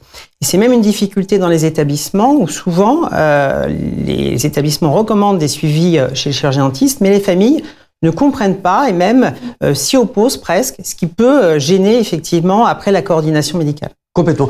Alors, vous êtes un aiguillon à l'UFSBD depuis 58 ans, comme vous le dites. Vous portez notamment des messages de prévention en population générale et des approches plus ciblées qu'on peut évoquer en 2 minutes. Mais alors, est-ce que vous trouvez qu'il y a un relais de sensibilisation seulement fort des institutions et des payeurs? L'assurance maladie est très axée et le fait très bien. Catherine Simonin l'a évoqué tout à l'heure, avec MTDent, dont vous êtes l'inventeur, faut le rappeler. Mais la santé bucco-dentaire des personnes âgées, par l'assurance maladie et les complémentaires santé, est-ce que c'est vraiment pris en compte aujourd'hui? Oui et non, on va être dans les deux. Il y a des forts progrès. Alors l'assurance maladie, qui était un assureur traditionnellement sur la maladie, est effectivement allé sur le champ de la prévention, et c'est le bucco-dentaire qui l'a amené là-dessus. On en est très satisfaisant. Il y a des améliorations, il y a des progrès. Après, nous, on trouve que c'est toujours trop lent. Effectivement, les évolutions, c'est 10-15 ans à peu près. Donc, il faudrait que ça soit plus rapide, puisqu'on a vraiment une tension en plus sur le côté professionnel, que ce soit chez les médecins ou chez les chirurgiens dentistes. On a effectivement un petit peu une pénurie, une forte augmentation de la population et des besoins de santé. Et donc, si on ne mise pas sur la prévention, effectivement, on a une saturation du système de santé, et notamment aussi du côté bucco-dentaire. Bien sûr, c'est très clair, Benoît. Merci beaucoup. Valérie, on va passer à votre intervention. Vous allez d'abord nous rappeler en quelques mots ce qu'est Aléon France, qui est une marque nouvelle dans le paysage, si je puis dire. Et puis vos levées d'action, parce que sur la santé bucco-dentaire, dont vous êtes un des spécialistes parmi d'autres, comment est-ce que vous essayez de contribuer justement à la diffusion de toutes ces bonnes pratiques en termes de prévention, de soins, de parcours de soins, de prise en charge, et pour les personnes âgées notamment? C'est un sujet qui nous importe, puisque chez Aléon, nous avons une mission qui est de rendre la santé du quotidien accessible à tous et également aux personnes vulnérables. Et là, sur les personnes âgées et les personnes qui sont en perte d'autonomie, on est complètement dans notre mission. Rappelons que vous êtes une filiale d'un groupe connu. On est issu on est un groupe de santé grand public qui était auparavant chez GSK. Tout à fait. Et Aléon est devenu indépendant depuis 2 ans. Donc, nous avons effectivement un portefeuille de produits en santé bucco-dentaire important. Et ce qui nous tient à cœur, c'est d'innover effectivement pour cette population vulnérable, pour ces personnes âgées, puisque c'est 20% de la population française à date. Ça sera en 20 millions en 2027. Exactement. Donc, un grand pourcentage de gens. Et surtout, ce qu'on aime faire, c'est apporter des solutions, puisqu'on a vu il y a différents moments, on peut traiter ces pathologies non seulement chez les jeunes, mais il faut les accompagner, les personnes tout au long de la vie. Exactement. Et notamment par des brossages efficaces, l'utilisation de brossettes interdentaires aussi, et des dentifrices qui peuvent être adaptés en fonction des affections. Ah oui. Parce que si on souffre d'hypersensibilité dentinaire, par exemple, on va être amené à moins bien peut-être se brosser les dents parce que ça fait mal. Donc, on est vraiment dans ces systèmes de prévention qui vont amener, comme l'a dit Benoît, à éviter les pathologies de la sphère buccale. C'est dentifrice spécialisé, juste une petite incise. C'est sur recommandation du dentiste, ou est-ce que les messages sont vraiment clairs pour le grand public pour pouvoir aller directement au bon achat, si je puis dire? On a les deux. On a les deux. C'est vrai que le recours aux dentistes et aux pharmaciens, moi je pense pas mal aussi aux pharmaciens qui peuvent être, puisque on a évoqué l'accès au médecin généraliste, mais qui n'est pas facile. Le pharmacien, l'espace de santé de proximité par excellence. Quelqu'un qui est à proximité des patients, un pharmacien qui a un patient diabétique ou peut penser aussi à lui poser des questions sur l'état de la fréquence du rendez-vous chez le dentiste, et des saignements, tout à fait. C'est des sujets qui me paraissent importants. Complètement. Donc dans nos produits, évidemment, donc nous on est sur la prévention. Après, bon, bah, malheureusement, lorsqu'il y a des moments où on peut pas éviter et qu'il y a des problèmes avec des prothèses amovibles nécessaires, on va apporter aussi des solutions pour s'assurer que ces prothèses sont bien en place, avec des systèmes qui vont permettre aux patients de pouvoir s'adapter à sa prothèse. Système de fixation non, adapté, avec des produits d'adhésion. D'accord, mais adhésion qui permet la mobilité quand même. Voilà, qui permet la mobilité et puis aux patients de s'adapter, de bien mastiquer pour qu'on permette une alimentation, une nutrition correcte. Et puis également, alors il y a des choses toutes bêtes, pas nettoyer un appareil dentaire avec un dentifrice parce qu'on va abîmer les composants. Il y a des petits messages comme ça. Non, mais c'est important, c'est clé. Qui sont importants. Et effectivement, quand des gens ont encore quelques dents, savoir utiliser à la fois les produits pour nettoyer les prothèses, mais également nettoyer correctement les dents saines. Donc ça, ce sont des points importants. Alors, oui, pardon, excusez-moi Valérie, vous aviez d'autres choses à nous dire? Juste, réagissez, surtout. Marjolaine a parlé des problèmes de nutrition. On a également des produits avec des compléments alimentaires à base de vitamines et minéraux, voire des produits dans l'ostéoporose également qui peuvent être utiles pour les patients. Oui, c'est vrai que c'est l'ostéoporose, on ne l'a pas évoqué, me semble-t-il. Ou en filigrane? Non, après, beaucoup de patients âgés sont avec des ostéoporoses parfois très sévères et ça peut être un vrai problème parce que s'il y a une fracture, on sait qu'il y aura des conséquences pour le patient, on perd d'autonomie et décès plus rapide. Et après, le fait que l'ostéoporose favorise les maladies bucco-dentaires, c'est pas très clair scientifiquement. C'est pas établi. Et en fait, il y a tellement de cofacteurs que c'est difficile à étudier.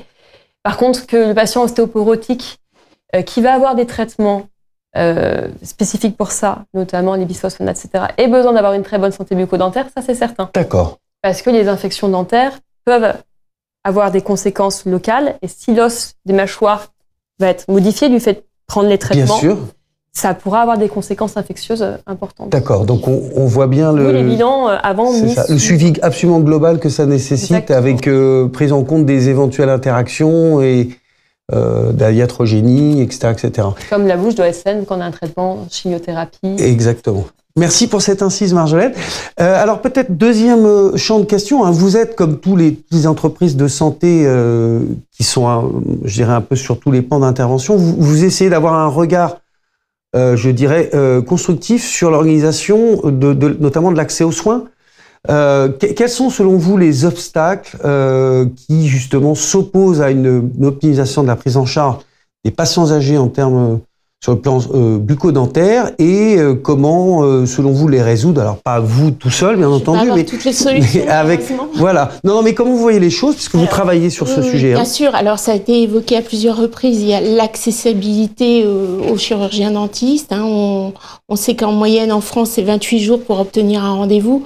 On a évoqué également le sujet lorsque les personnes arrivent en perte de mobilité.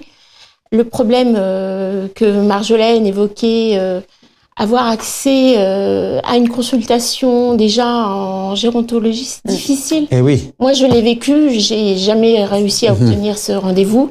Alors après, pour aller voir un dentiste spécialisé dans le domaine, il y a quand même beaucoup de choses à faire. Nous, ce qu'on propose chez Aleon, sur quoi on va, c'est sur la prévention, insister sur le fait que les patients doivent aller voir les dentistes au moins une fois par an. Ensuite, sur l'intérêt du brossage, d'utiliser les bons produits. On met aussi à disposition du grand public et des dentistes des petites fiches pratiques sur le brossage des dents, sur les éléments sur la nutrition, sur qu'est-ce que la gingivite, des choses comme ça. On va pas chercher non plus très loin, mais on va être pratico-pratique. Message simple, percutant et qui appelle à des gestes simples. Voilà. C'est ça l'idée. Après, le deuxième levier, c'est effectivement le personnel qui va être proche du patient. Alors, si c'est en EHPAD, ça peut être aussi les aides-soignantes qui sont là. Vous avez un projet que c'est pas qu'on évoquera tout à l'heure. Vous pouvez nous en dire deux petits mots? Non, l'idée, c'est de trouver des solutions assez faciles pour que les gens on en a parlé en préparant l'émission, il y a beaucoup de turnover. Complètement. Dans le personnel. Donc, avec du personnel qui n'est pas forcément très à même. Donc, il faut avoir des fiches, je pense, pratiques, didactiques, visuelles. C'est ça. Pour aider. Insister auprès des familles aussi sur le fait que on peut continuer à amener, à aider et à s'assurer. Former des référents dans les établissements qui pourraient transmettre le savoir aux nouveaux arrivants. Absolument. Et moi, on en avait évoqué avec Marjolaine le sujet précédemment. Moi, j'ai été aidant. Ouais. C'est pas facile.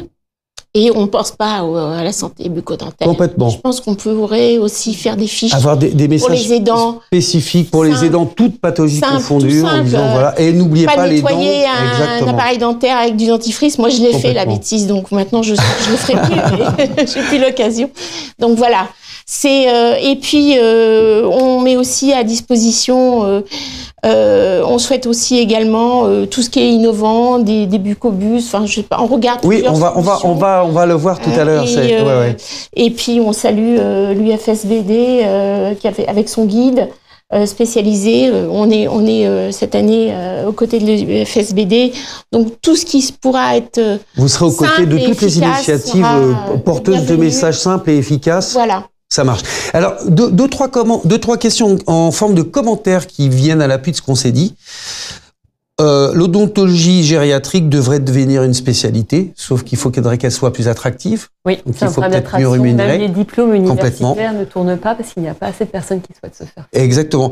Envisager également la création de chirurgiens dentistes coordinateurs en EHPAD. Est-ce que c'est envisageable? Est-ce que ça fait partie des projets Après, c'est surtout de pouvoir effectivement garder un lien en tant que patient ou résident avec un chirurgien dentiste dentiste traitant. Je pense que quand on a effectivement des manques de professionnels, il faut surtout les garder sur le soin. Sûr.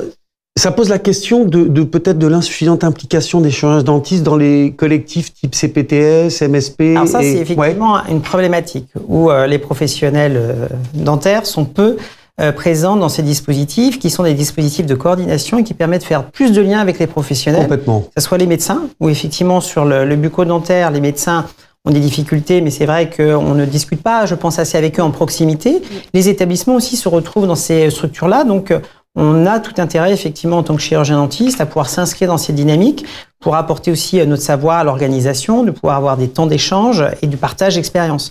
Je pense que dans les établissements ont déjà des équipes, notamment de soins infirmiers, qui peuvent faire le suivi et la coordination du soin. Après, c'est surtout de veiller à ce que chaque résident ait régulièrement un lien avec un chirurgien dentiste. Bien sûr. Son chirurgien dentiste de famille, s'il l'a conservé, ou de retrouver un lien. C'est ça, effectivement, qui peut de temps en temps être plus compliqué. Est-ce que ça pourrait pas être une sorte de contrat de santé entre les pouvoirs publics et les établissements, disant voilà, un plan de suivi bucco-dentaire pour chaque résident? Je sais pas, c'est peut-être. De manière générale, je pense que dans ce cas-là, il faut dépasser le cadre même. Oui, c'est pour tout, quoi. C'est tout au long de la vie. On devrait avoir effectivement en France un nouveau plan pour la santé orale. Ça fait maintenant, je pense que plus de 20 ans. Ah oui, c'est ça, vous faites bien de nous le dire parce que ça, je pour la santé orale, c'était 2005 en fait, le plan pour la prévention qui avait été initié, mais je pense qu'il y a qui avait abouti sur MT-Dent d'ailleurs. Notamment, c'est effectivement un des aspects sur MT-Dent, sur d'autres choses. Sur aussi l'examen de la femme enceinte qui est arrivé un peu plus tard, mais sur différentes choses. Et on a besoin d'avoir une vraie stratégie. Souvent, on se met en transversal, mais la santé orale est vraiment une priorité. Je vous rappelle une chose, c'est que pour l'OMS, les premières pathologies au niveau mondial, ce sont les pathologies bucco-dentaires. Et oui, faites bien de le rappeler. Donc, c'est souvent quelque chose qu'on oublie parce que c'est pas directement mortel, mais ça a des conséquences quand même sur la durée de vie. Mais indirectement, oui. Voilà, indirectement. Oui. Et sur la qualité. Le manque de dents non remplacées ont des impacts en termes de qualité et de durée de vie. Donc, il y a vraiment un axe général. Faut même dépasser, je pense, le simple vieillissement de la population. Après, il y a beaucoup de questions qui sont des commentaires qui illustrent le problème du terrain, comme le fait qu'il faut développer le aller vers le chirurgien dentiste à domicile en Gironde pour les patients en situation de dépendance. Il y a énormément de besoins et pas assez de praticiens pour y répondre. Voilà. Malheureusement, on va pas pouvoir répondre.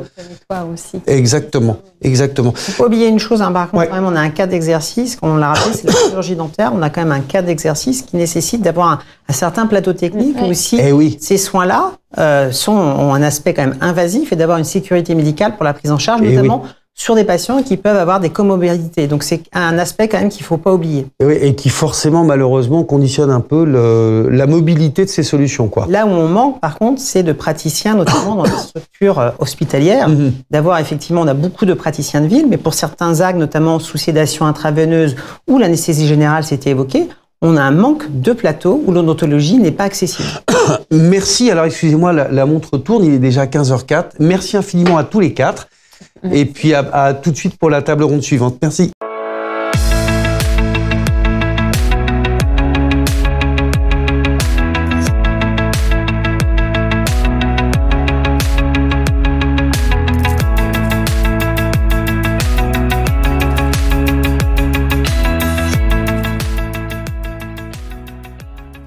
Troisième et dernière session pour cette webconf consacrée à la santé bucco-dentaire. On va élargir un petit peu le propos en essayant de voir comment l'écosystème peut s'adapter à la dépendance dans le cas, bien entendu, de santé bucco-dentaire, mais de façon plus holistique par rapport à l'ensemble des problématiques de prise en charge de toutes les pathologies chez les personnes âgées, en établissement, mais aussi, bien entendu, à domicile.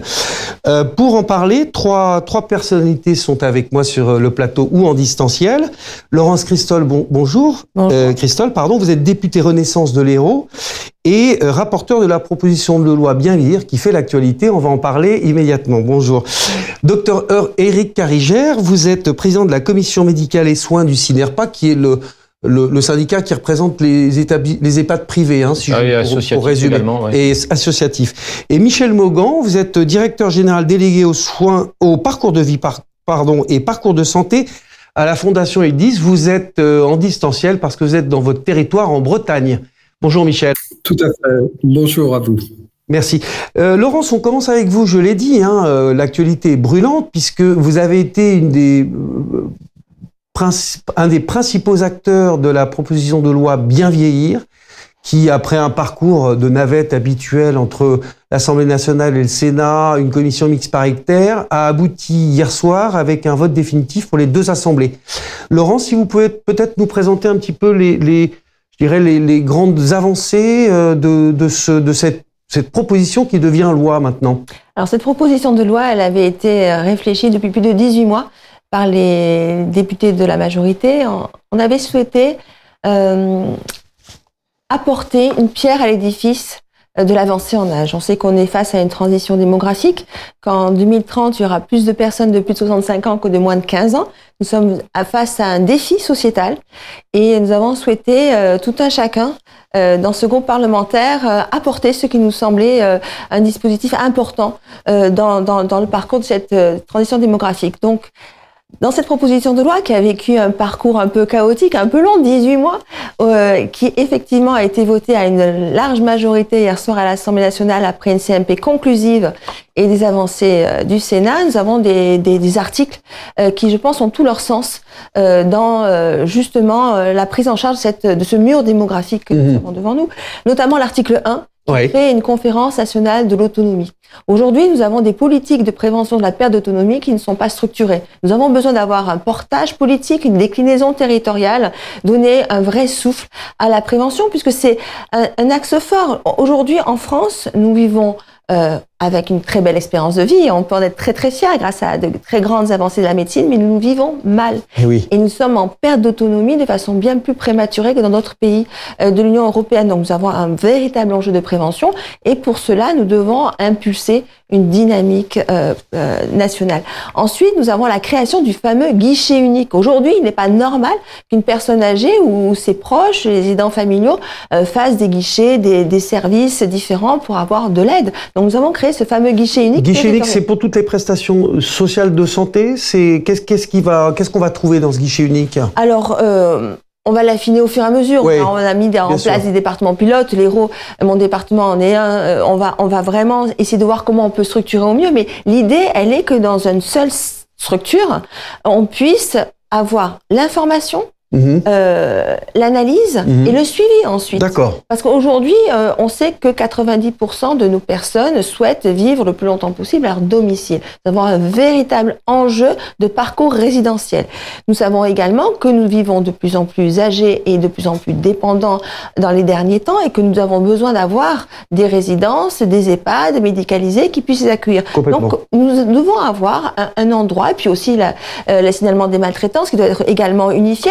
Nous devons avoir un endroit sur lequel nous puissions avoir une structure où on puisse répondre à toutes les problématiques et surtout un suivi. C'est pas uniquement l'information qu'il faut pouvoir obtenir. Il faut pouvoir ensuite avoir la prise en charge de son dossier et le suivi au long cours. Ensuite, dans cette proposition de loi, il y avait une deuxième partie sur la lutte contre les maltraitances, bien évidemment, avec la création également d'une cellule de signalement unique afin de pouvoir avoir l'écoute et la déclinaison selon les cas, que la personne soit à domicile, en établissement ou autre. Et puis, toute une réflexion sur l'habitat inclusif, c'est-à-dire sortir du binaire qui est aujourd'hui on est à domicile ou on est à établissement. Oui, il n'y a rien d'intermédiaire. Enfin, il y a les résidences seniors, mais qui ne sont pas accessibles à tout le monde et puis qui n'offrent pas peut-être le niveau de service dont on peut avoir besoin quand on entre en dépendance, par exemple. Tout à fait. Je pense qu'il y a une place très importante à avoir dans les résidences autonomie, des résidences qui sont entre le domicile et l'EHPAD, avec des services. Je pense que chacun a sa propre idée de sa vie. Bien sûr. Et chacun a sa propre idée de son parcours.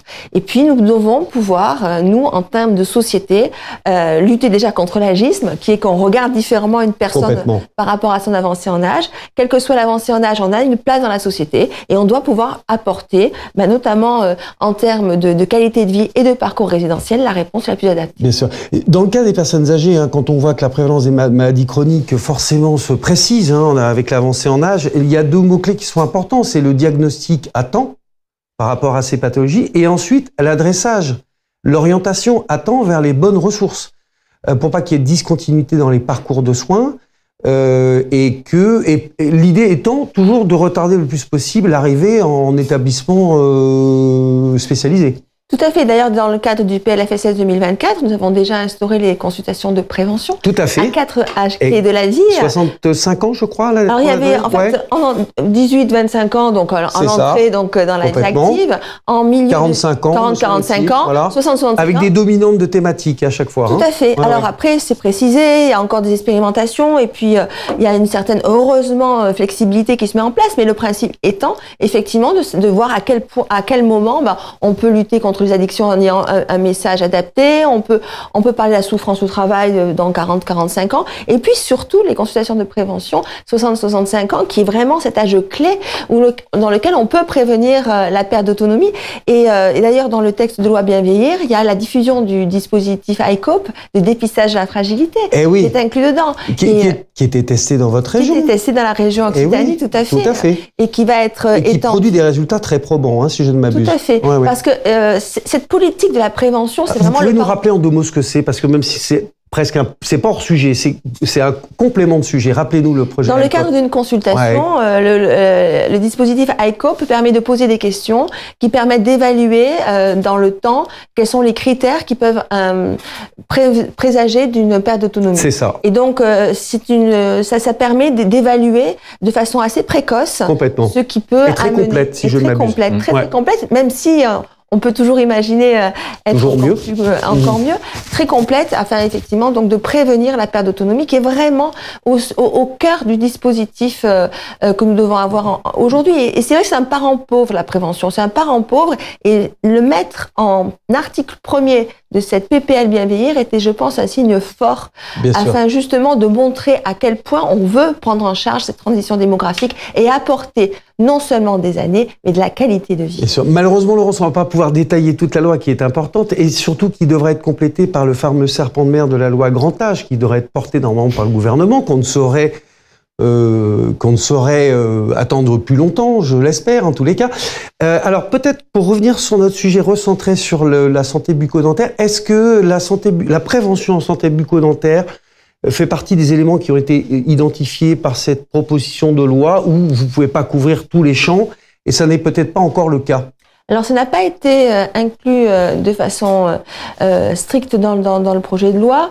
Ce qui est clair, c'est que dans le cadre du forfait soins, on a décliné quelques axes de prévention, notamment nutritionnel, cognitif, activité physique adaptée. On sait à quel point on a des besoins d'identification de ces axes. Je pense que dans le cadre de la prévention de la dénutrition, qui atteint près de 40% des résidents en EHPAD, qui atteint près de 50% des personnes âgées actuellement hospitalisées, surtout en urgence, on sait que dans ce cadre-là, la santé bucco-dentaire a toute sa place et vraiment au cœur du dispositif. Et je me permettrai une petite digression. Moi, je consulte toujours, je suis toujours en activité et régulièrement, Vous êtes médecin coordonnateur, hein, non, je suis médecin oncogériatre. Oncogériatre, donc en fait, non, pas du tout. Ouais. et donc, en tant que médecin oncogériatre, je consulte des patients qui vont avoir des traitements certainement très très lourds et je les interroge systématiquement sur leur état de santé bucco-dentaire. Et clairement, il y a une méconnaissance, pas que des professionnels, pas d'identification, mais même des personnes elles-mêmes, de l'importance de la santé bucco-dentaire, que ce soit sur leur image corporelle, que ce soit sur la nutrition ou que ce soit sur l'éventualité de comorbidité accrue. Et on en est vraiment frappé. Moi, ça me frappe toujours autant de voir à quel point ils le mettent pas en priorité. Ça ne devrait pas être inscrit obligatoirement dans le RCP, par exemple, de veiller systématiquement à la santé bucco-dentaire en oncologie, par exemple?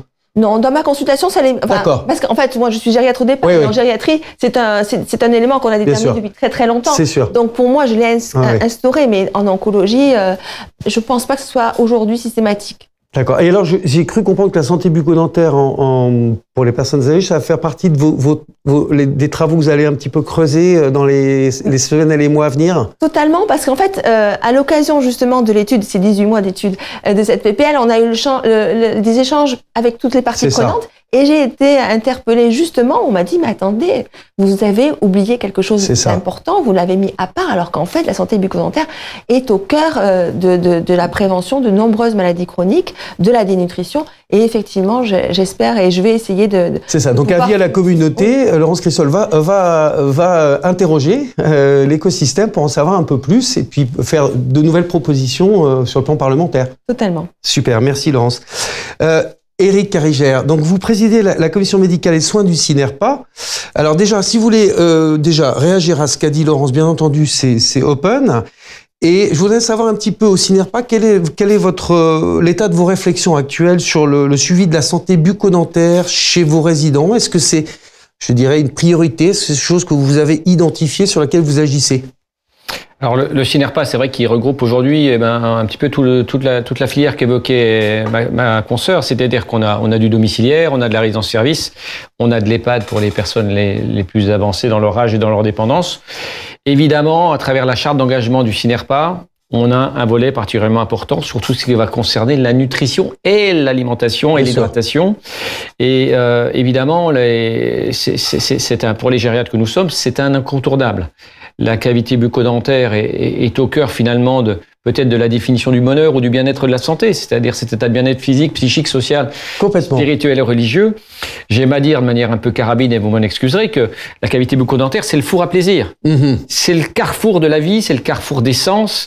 Et pour continuer à garder cette vie de relation, on sourit avec la bouche, on embrasse, on fait plus sur affinité, on boit, on mange. Donc c'est vraiment c'est le cœur du visage, sans faire de la philosophie à Lévinas. Donc c'est vraiment fondamental. C'est le carrefour de la santé. Et on sait bien qu'on va vieillir comme on a vécu, on mourra comme on a vécu et vieilli. Et la cavité bucco-dentaire est au cœur. Bien sûr. Pour respecter un grand principe hippocratique, donc c'est pas tout jeune. Mon meilleur médicament est au bout de la fourchette. Et si ce médicament le plus agréable, qui est l'alimentation et l'hydratation, doit rester quelque chose d'agréable, parce que le bon Dieu ou notre ingénieur en chef ont quand même eu le mérite que ces deux fonctions vitales, à savoir la reproduction et boire et manger, sont des fonctions normalement agréables. Mais quand vous avez une mauvaise hygiène bucco-dentaire, quand vous avez perdu du goût, quand vous avez perdu de l'odorat, évidemment, c'est un peu le début de la fin. Donc c'est une priorité parmi les priorités. Par contre, ce que je voudrais rappeler à nos téléspectateurs, c'est que on va aujourd'hui de qui parle-t-on? En fait, il y a de l'hétérogénéité. Quand on parle de personnes âgées, on n'a jamais été aussi inégaux dans le vieillissement. Oui, globalement, quantitativement, Laurence le disait, on vieillit plus longtemps. Globalement, on vieillit mieux. Mais on n'a jamais eu autant d'inégalités socio-culturelles en matière de bien vieillir et en matière d'hygiène bucco-dentaire. Je suis pas vétérinaire, mais j'aurais pu l'être. Quand j'ouvre la bouche d'un patient, qui est une étape incontournable pour un gériatre et pour un médecin qui se respecte, eh bien, comme le vétérinaire, on voit tout dans la bouche. On voit son hygiène, on voit son niveau social, on voit ses capacités masticatoires et nutritionnelles. Donc, véritablement, c'est le cœur du cœur de la santé si on veut continuer à pouvoir les nourrir correctement et à prendre plaisir pour l'alimentation. Donc, ce que je voudrais rajouter, c'est que évidemment, à travers ce vieillissement différentiel, il y a l'effet d'âge. Mais comme mes maîtres en gériatrie me l'ont toujours appris, l'âge n'est pas une maladie, l'âge n'est qu'un facteur de risque. Et là, il y a des vieillissements différentiels extraordinaires. Bien sûr. Il y a un effet générationnel. Et pour parler un petit peu de prospective et des besoins à venir, on sent quand même quelque chose de positif, c'est-à-dire que il y a une amélioration globalement de l'état bucco-dentaire dans les générations qui arrivent. Tout à fait. Les générations du baby-boomer qu'on évoquait, qui vont exploser en 2030, la génération 45, moi je suis la sortie du baby-boomer, 64, mais cette génération-là qu'on voit en consultation aujourd'hui, parfois dans des bilans précoces, eh bien, ils ont pour la plupart encore, par exemple, toute leur denture.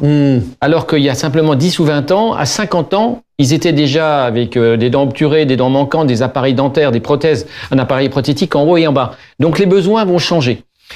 Par contre, moi, je suis très sensible à travailler précocement. C'est vrai que je ne veux pas dire qu'il n'y a rien à faire sur les très, très âgés, et en particulier sur la capacité prothétique, pour maintenir cette capacité masticatoire et ce plaisir à manger. Mais n'empêche qu'aujourd'hui, le bilan 60-70 ans est intéressant. Alors, les professionnels de la dentaire, les chirurgiens dentistes me confirmeront ou pas. J'ai appris, il fut un temps qu'on faisait plus de caries après 50 ans.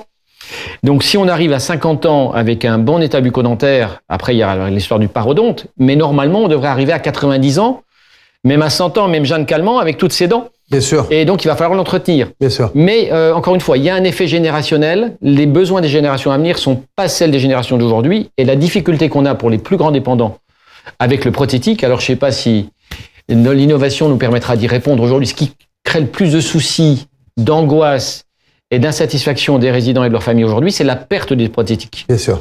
Et si vous pouviez m'inventer des prothèses qui soient pucées, et parce que quand mes mères, Alzheimer dans l'unité, prend la prothèse de Pépère, qui va l'acheter dans les toilettes de Josiane, même quand on les retrouve, on ne sait plus qui est à qui. Oui, donc tracer des prothèses au prix que ça coûte, ça serait pas mal. Bien sûr. Alors juste Eric, c'est très bien ce panorama.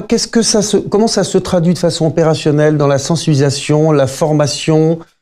Je dirais les plans de prise en charge dans les établissements que le Synerpa représente. Ouais, alors ce qu'on arrive, alors là c'est aussi très hétérogène. Il y a des opérations, des interventions depuis quelques années, on innove. Il y a des associations innovantes, des bus innovants, des solutions innovantes. La difficulté, c'est pour la personne dépendante. L'idéal, ça serait que la personne même dépendante puisse aller dans un cabinet dentaire équipé à l'accessibilité aux personnes handicapées dépendantes, y compris en brancard. Parce que je crois dans un souci de coût-efficacité, pour des soins d'expertise très ponctuels, il est quand même, il me paraît plus logique que ce soit même le patient très dépendant qui aille au professionnel de santé à l'heure où on en manque, et surtout que le chirurgien dentiste, pour bien travailler, il a besoin d'être bien installé. Bien sûr. Il y a du matériel, il y a de l'hygiène, il y a des rigueurs, que ce soit le dentiste qui vienne à l'EHPAD, par exemple. Alors, ça marche bien pour un bilan de prévention, ça marche bien pour des petits soins de conservation, ça marche bien pour quelques conseils d'hygiène bucco-dentaire. Mais quand il s'agit de bien travailler pour le chirurgien, on n'est jamais mieux installé. Un chirurgien dentiste coordonnateur par EHPAD, c'est envisageable ou c'est juste inimaginable, vu la densité, les ressources disponibles? La vraie difficulté aujourd'hui, c'est encore une fois, moi je trouve la difficulté vraiment de santé publique, c'est d'avoir des chirurgiens dentistes qui sont organisés pour accueillir une personne dépendante. Bien sûr. Et le monde du handicap des moins de 60 ans l'a prouvé, c'est-à-dire que c'est aussi d'être accompagné. Nous, idéalement, ça serait que la personne âgée dépendante puisse être aussi accompagnée. Parce que c'est pas grand-chose, mais une personne âgée dépendante Alzheimer, désorientée, il y a le temps d'attente en consultation. Si elle est seule, ça va pas mal se passer. S'il y a un temps d'attente seul après la consultation, le soin dentaire, ça va être mal se passer. S'il y a cette personne rassurante, si la famille peut pas être là, qui tient la main, ça peut extrêmement être anxiolytique. Bien sûr. Et donc, moi, franchement, je crois aujourd'hui alors, ils ont peut-être pas besoin de tous s'équiper, mais si je peux avoir quelques chirurgiens dentistes gérontophiles, quitte à ce qu'on les aide politiquement depuis une aide du département en passant par les ARS pour équiper un cabinet accessible aux personnes à mobilité réduite, je trouve qu'on améliorerait considérablement l'accès aux soins dentaires. Alors, juste une précision aussi, parce que ça a été évoqué sur la table ronde précédente.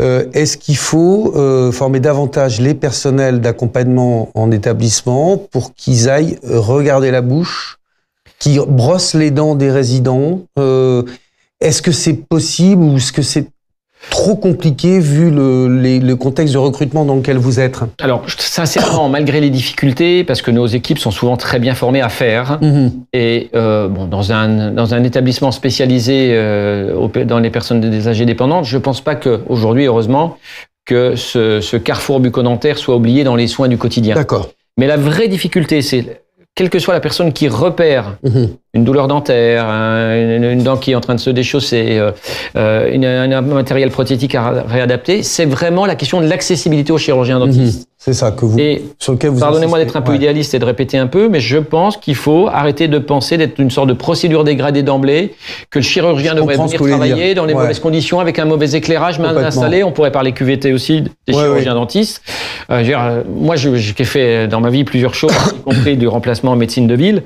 On ne travaille jamais aussi bien qu'en cabinet. Bien sûr. Il y a eu pour des raisons sociétales la chasse aux visites. La visite doit toujours être la solution quand il n'y a pas d'autre alternative. Mais quand je peux être vu dans un cabinet dans de bonnes conditions, avec le bon matériel, le bon dossier, c'est quand même l'idéal. Donc gardons cet idéal quand même, à ce que même une personne dépendante puisse demain accéder chaque fois que c'est nécessaire au chirurgien dentiste. D'accord. 2 mots sur les travaux que vous menez avec Aléon? Pour le moment, on mène pas grand-chose, mais on va en faire. Le projet que vous avez avec eux. Alors, mais très sensible, évidemment. C'est l'intérêt aujourd'hui de cette réflexion qui nous est partagée. C'est comment aujourd'hui mieux faire connaître ce que l'on sait. C'est ça. Parce que modestement, en tant que gériatre, même si on a une sensibilité, on n'en connaît pas toutes les innovations, tous les progrès pharmacologiques, tous les bénéfices potentiels qu'on peut en faire. Donc c'est un partenariat à construire. Et partage de connaissances et de compétences à déployer à l'appui de ces connaissances. Et je le disais, alors oui, je sais à quoi vous faites référence.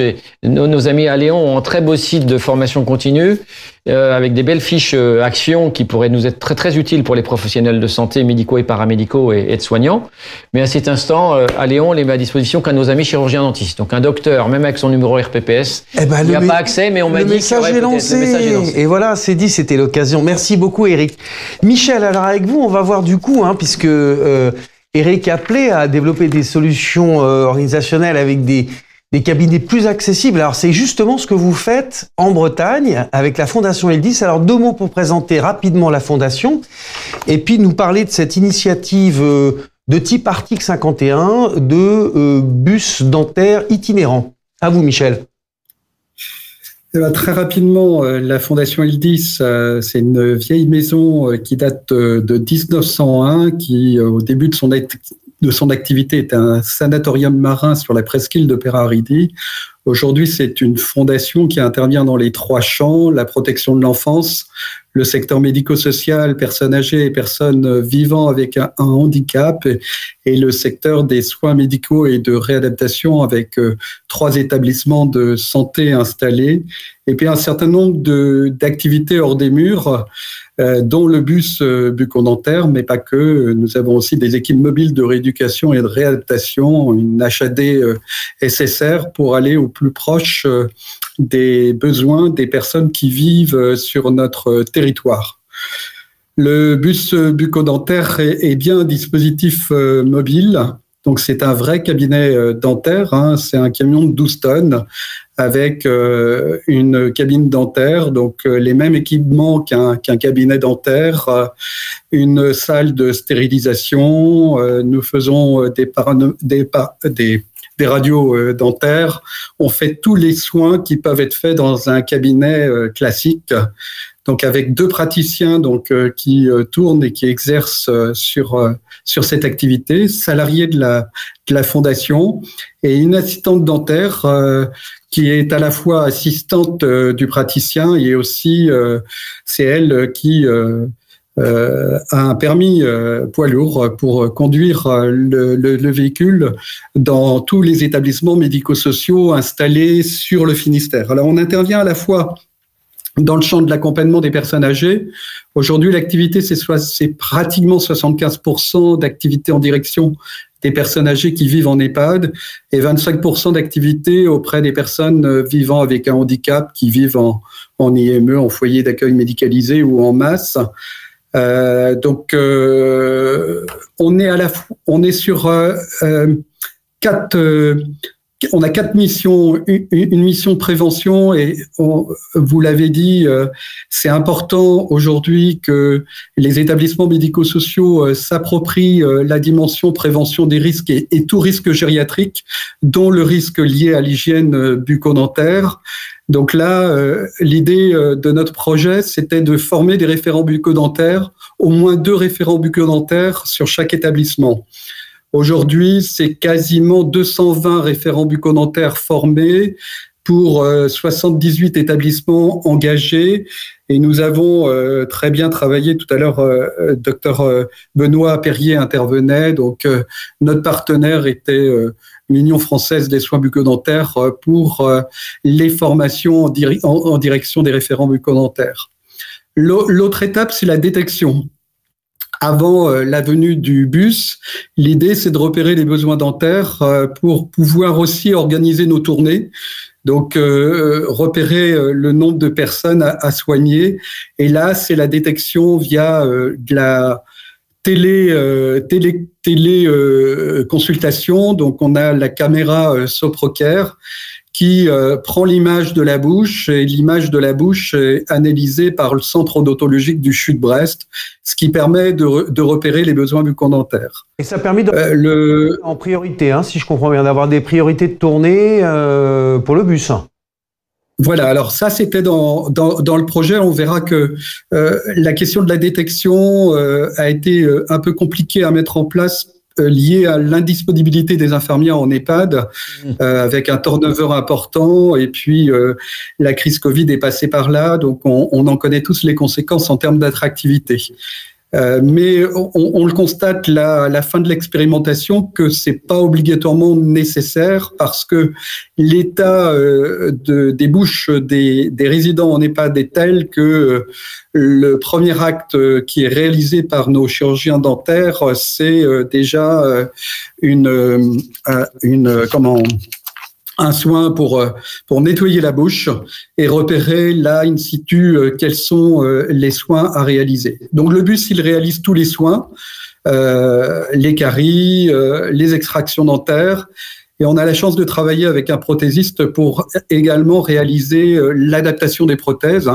Il ne s'agit pas dans beaucoup de cas de refaire la prothèse, mais uniquement de l'adapter pour qu'elle tienne en bouche et que la personne reprenne l'usage de porter son appareil dentaire et de pouvoir mastiquer normalement. Ça, donc, 4e étape, c'est l'étape de l'orientation. Ouais, excusez-moi, Michel, excusez-moi, je vous ai coupé. Voilà, donc la 4e étape, c'est l'étape d'orientation, parce que il peut y avoir un échec des soins dentaires parce que la personne est opposante, ou lorsqu'on a des personnes vivant avec un handicap, avec des troubles du spectre autistique et des troubles du comportement importants, auquel cas on oriente vers un dispositif qui est assez innovant dans le Finistère, qui est HandiBlock, qui est ni plus ni moins que le niveau 3 d'Handi Accès 29. Et là, on organise...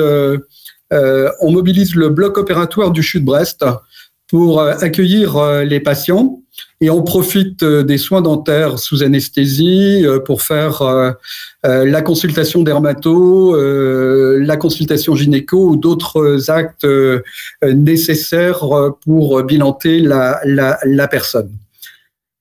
Donc voilà les 4 missions aujourd'hui réalisées au sein du bus. En termes de résultats, à pratiquement 2 ans et demi de l'expérimentation, c'est plus de 2500 soins réalisés dans le bus. C'est 78 établissements engagés, donc dans le Finistère, sur 170 établissements installés. On a 120 EHPAD à peu près et 50 établissements dans le champ de l'accompagnement des personnes vivant avec un handicap. Et je vous l'ai dit, c'est 220 référents bucco-dentaires formés dans 67 établissements médico-sociaux. D'accord. Alors, les expérimentations s'achèvent en août. Si elles sont positives, les expérimentations ont vocation à se déployer dans d'autres territoires. Comment vous voyez les... Complètement. Et quels sont peut-être les points d'attention que vous pourriez, je dirais, apporter pour améliorer encore l'ergonomie des projets à venir? Alors, bon, on est à la fin de l'expérimentation, là, le 31 août prochain. Donc, on termine avec les évaluateurs article 51, le bilan définitif. Donc, on a pu effectivement remonter les éléments incontournables pour que cette expérimentation soit reproductible. Bon, déjà, le bus et son caractère innovant avec toutes les adaptations pour permettre d'accueillir à tous les âges de la vie le public qui vit en établissement médico-social, donc une plateforme adaptée pour installer la personne. On peut aujourd'hui effacer le fauteuil dentaire et mettre une plateforme Libras qui permet aux praticiens de pouvoir réaliser les soins directement la personne dans son fauteuil habituel. On a un cialytique qui permet aussi à la personne de se sentir dans un environnement pas trop médicalisé. Et puis, en amont de l'installation de la personne, on a aussi la préparation, ce qu'on appelle les consultations blanches, ou la possibilité pour les personnes vivant avec un handicap ou les personnes âgées d'aller voir le bus. Voilà, de passer, de faire le tour du bus, de descendre du bus, de revenir. On a même eu dans un établissement un chien médiateur qui a accompagné une personne malade d'Alzheimer. La personne était complètement opposante pour ses soins. Et elle est passée le matin, elle était opposée, elle est revenue l'après-midi accompagnée du chien médiateur. Le chien médiateur s'est posé au pied du bus et la personne a pu réaliser ses soins en toute sérénité. Donc ça c'est le matériel donc et c'est ces côtés très innovants. Deuxième point, c'est l'engagement des établissements au travers d'une convention partenariale qui marque bien que la santé bucco-dentaire est inscrite dans leur projet d'établissement. C'est un des axes de leur contrat pluriannuel d'objectifs et de moyens et on travaille très bien avec l'Agence régionale de santé Bretagne sur ce point pour que dans les nouveaux CEPOM, cette thématique soit une thématique prioritaire. Et la formation des référents bucco-dentaires. Donc, et ça, c'est à inscrire aujourd'hui dans toute convention partenariale et d'engagement pour que le bus puisse venir s'installer sur le parking de l'EHPAD. Après l'installation du bus, c'est pas très compliqué. Une prise électrique un peu particulière, une prise d'évacuation des eaux, une prise d'alimentation en eau, et on vient s'interfacer au système d'information de l'établissement pour que les praticiens bucco-dentaires puissent utiliser le dossier informatique de l'usager pour tracer toutes les informations nécessaires, indispensables pour que les professionnels de santé puissent assurer la continuité des soins une fois le passage du bus sur l'établissement. Donc on peut être 3 jours, une semaine sur un gros établissement finistérien. On est resté stationné pendant 3 semaines. Ce qu'il y a d'intéressant, c'est que on voit une première fois le patient et on peut le revoir 2 à 3 fois au cours de ce stationnement du bus dans l'établissement. Merci Michel. Vous avez pensé à tout, hein. Bravo pour cette boîte à outils éprouvée qui pourra servir pour les successeurs. Oui. Est-ce que vous avez autre chose à préciser? On a oublié quelque chose. Oui. Peut-être ajouter un point qui là aussi fait partie de l'expérimentation et qui est une attente que nous avons pour la suite, la fin de l'expérimentation. Donc on a pu bénéficier de financement d'actes dérogatoires, donc deux actes.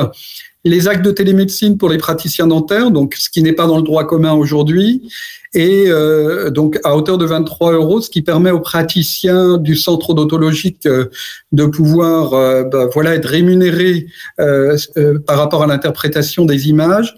Et l'autre acte dérogatoire qui est important, c'est la consultation un peu longue pour les personnes âgées, donc un acte à hauteur de 40 €, ce qui permet effectivement de prendre le temps nécessaire pour l'installation, ouvrir la bouche, expliquer les soins, ce qui n'est pas obligatoirement toujours évident quand on est dans un cabinet de ville. Et le dernier point, pour les collègues chirurgiens dentistes libéraux, on veille à chaque fois à s'assurer que le résident a bien un praticien dentaire traitant. Bon, il s'avère qu'en EHPAD, quand les personnes rentrent et quand ils sont très très âgés, ça fait plus de 5 ans qu'ils n'ont pas vu un dentiste et qu'ils n'ont plus de praticien dentaire référent.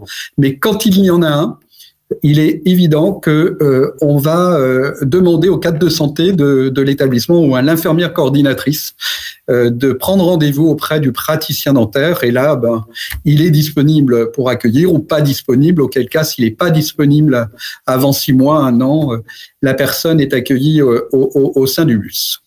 Merci Michel. Longue vie au Bresbus, hein, c'est comme ça qu'on l'appelle, on est d'accord?